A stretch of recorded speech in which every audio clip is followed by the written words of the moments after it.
Good morning, everyone.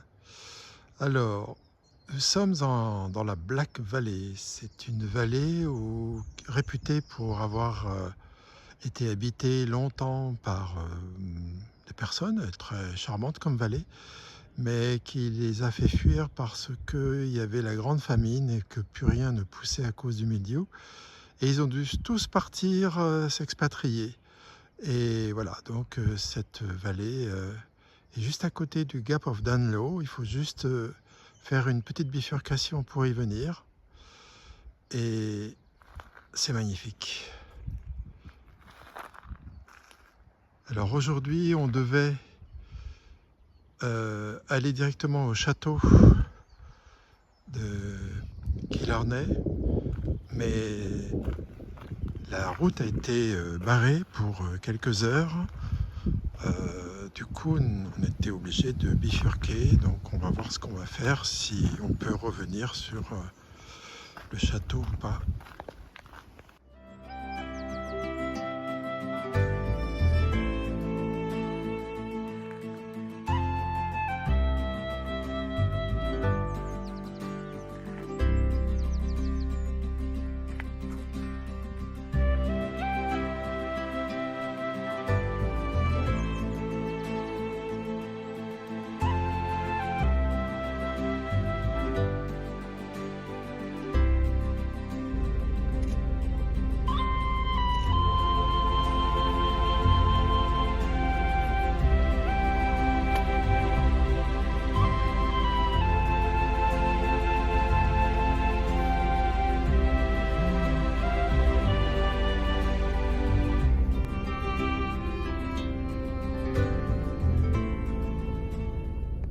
Bon, cette fois-ci, c'est le Muckross House, le château qui est juste à côté de Killarney et que l'on va visiter, qui comporte au moins 60 pièces.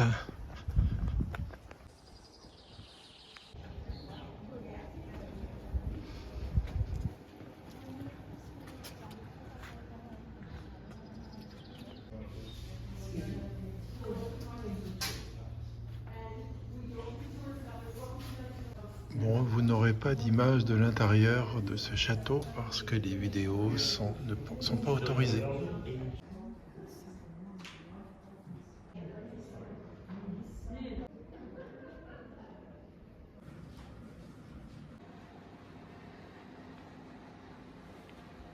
William Burns, le propriétaire et le créateur de cette demeure, qui était un riche milliardaire dans les mines en Californie. Alors voici l'histoire de ce château. En fait, c'est un manoir, le manoir de Muckross.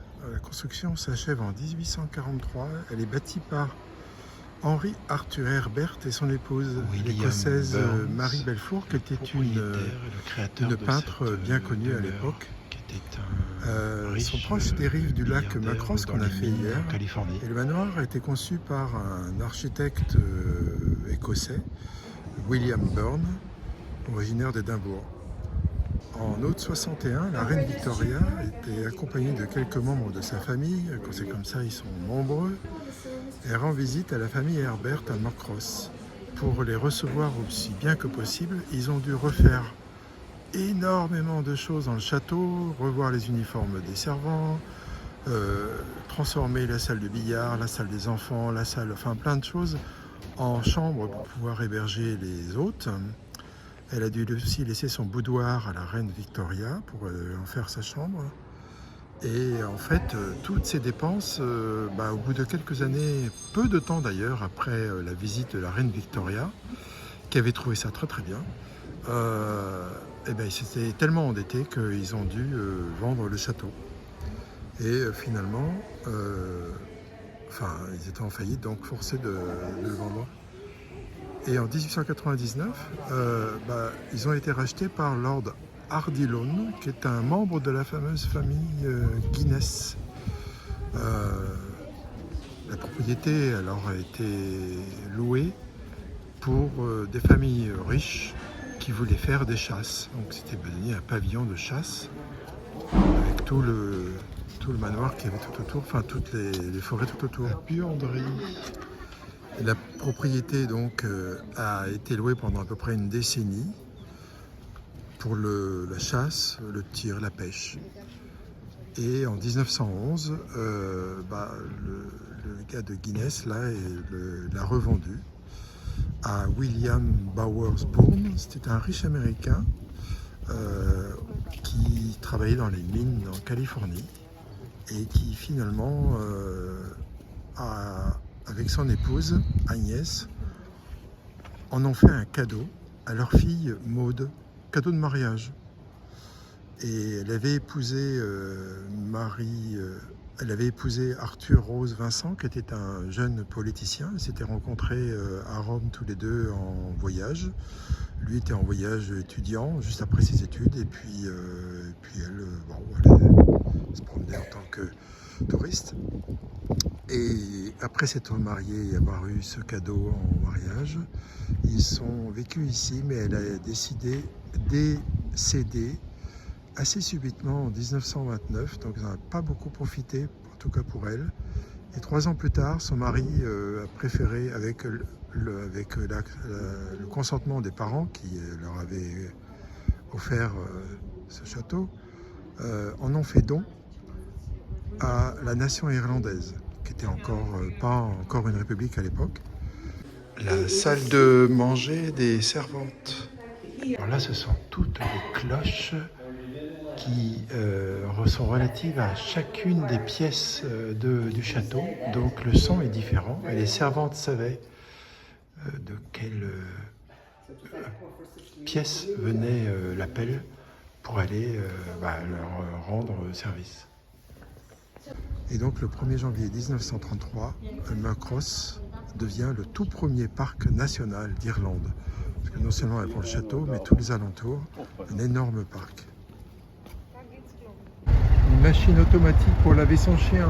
On met 10 € et ça permet de laver. Nous avons commencé la péninsule Dingle et la première chose à voir en partant du sud, c'est la plage ici de 5 km de long de sable doré qui s'appelle Inch Beach. Il y a plein de pratiques de sport aquatiques.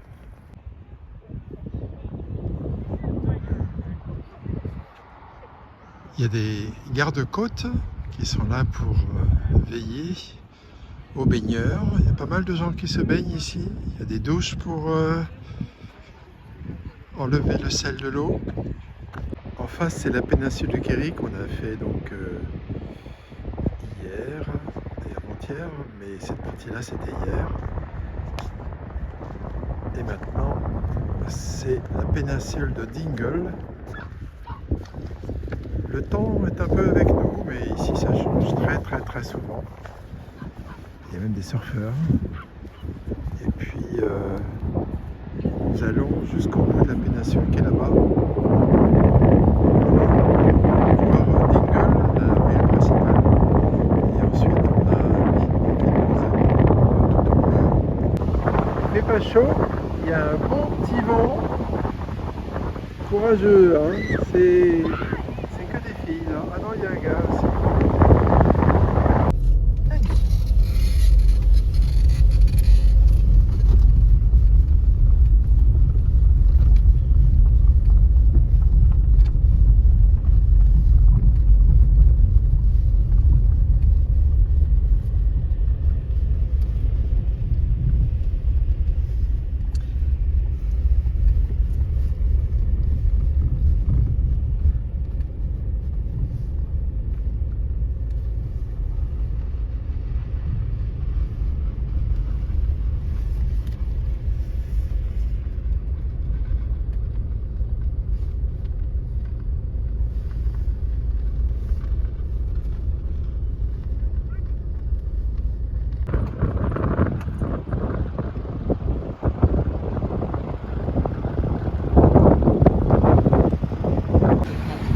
Dingle, la ville principale de la péninsule, très animée, très colorée, un port de pêche. Il fait un temps super. Les gens sont en t-shirt.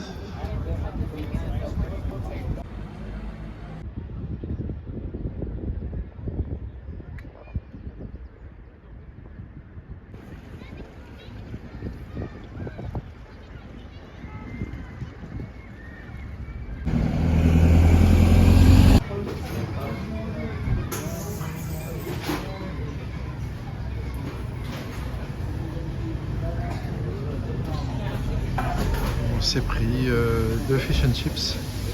Ici, ils sont pas chers, ils sont à 16 euros. On les voit la plus souvent entre 18, 19 ou 20. Le restaurant où on a mangé,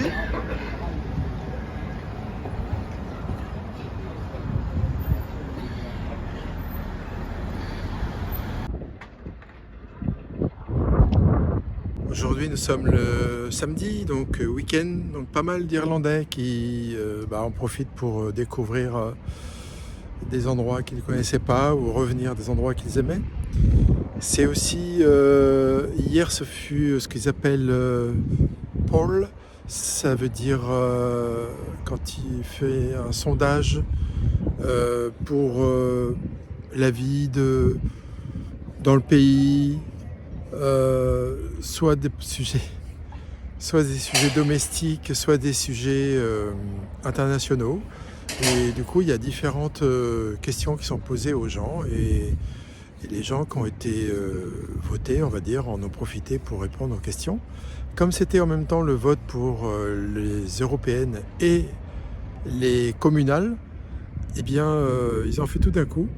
Et aujourd'hui, c'est le dépouillement. Donc, je pense que si on achète les journaux demain, on aura les résultats de ce qui s'est passé.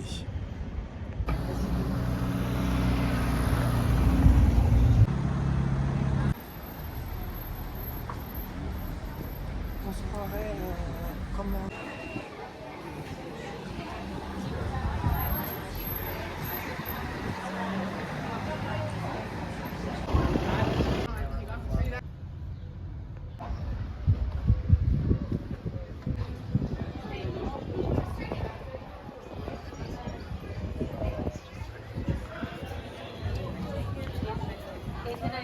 Oh,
voici notre B&B.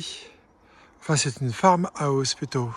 Ils ont des moutons, enfin bref, c'est une ferme. Et on s'est déjà installé à peine arrivé ici pour boire un petit coup de Baileys. Et la vue est géniale.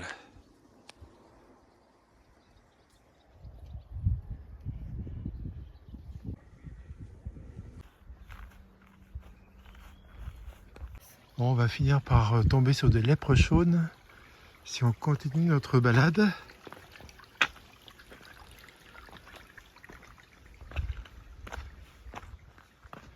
En tout cas, si c'est pas des lèpres chaunes, ce seraient des moutons. Les moutons sont intrigués, ils se demandent qu'est-ce qu'on fait dans leur champ.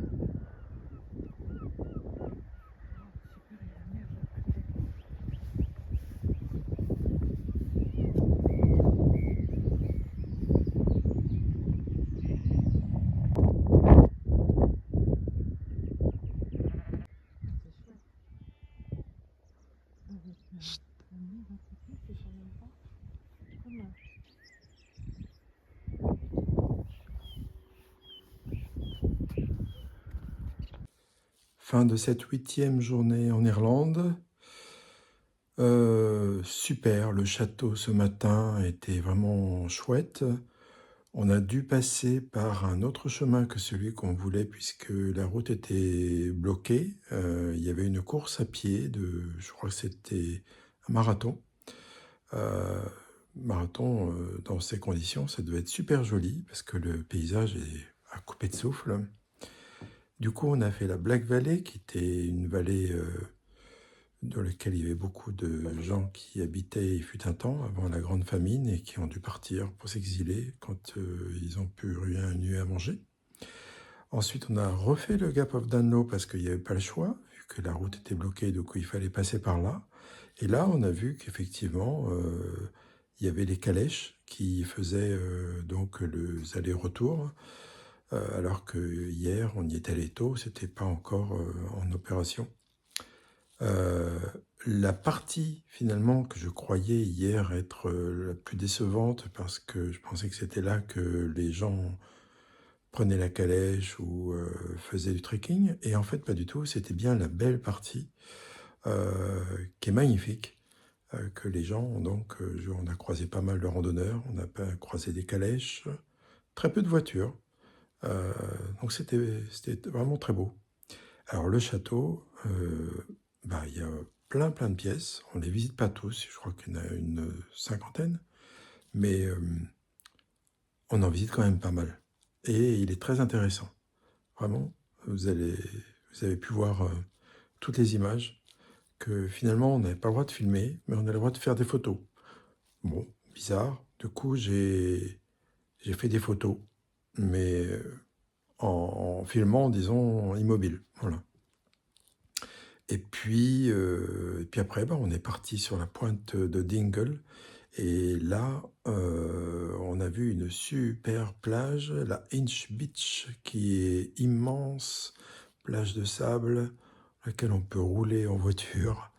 Et puis, finalement, on a fini à Dingle, une super ville. Vraiment, je crois que c'est la plus belle ville depuis qu'on est arrivé ici. Très agréable, très sympa. Elle doit être très animée le soir aussi. Là, on n'y est pas, on est un petit peu plus loin, on est à peu près à 20 minutes de Dingle. On est tout au bout de la pointe de la péninsule de Dingle. Mais ce soir, en plus, il y avait quelque chose d'organisé. Je crois que c'était une sorte de course nocturne, un truc comme ça. Enfin, donc, il y avait de l'ambiance. Et puis ensuite, on est allé vers notre... alors, c'est pas un B&B, c'est un farmhouse. C'est-à-dire qu'en fait, ils louent 4 chambres dans une vieille maison. Il y a une cuisine, ils ont tout mis à disposition, on se sert. Voilà, on se prendra son petit déjeuner comme ça. La personne n'a pas besoin de faire de la cuisine ou quoi que ce soit. Elle se fait payer pour les chambres, pour le petit déjeuner qu'elle a laissé, et puis chacun se sert. Voilà, ce sera la façon originale. Et on est dans un petit salon aussi, donc la maison est à nous. On est avec 3 autres couples, mais eux, ils sont tous partis à la petite ville voisine pour aller dîner. Nous, on avait déjeuné ou dîné vers 16 heures à Dingle, un fish and chips, donc du coup, on n'avait plus faim du tout.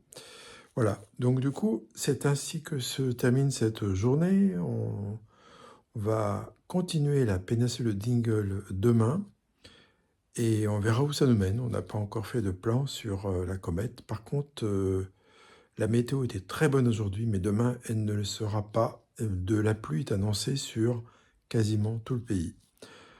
Alors, en Irlande, c'est jamais toute la journée, mais on peut s'attendre quand même à pas mal de pluie. Voilà, allez, à demain pour de nouvelles aventures. Ciao.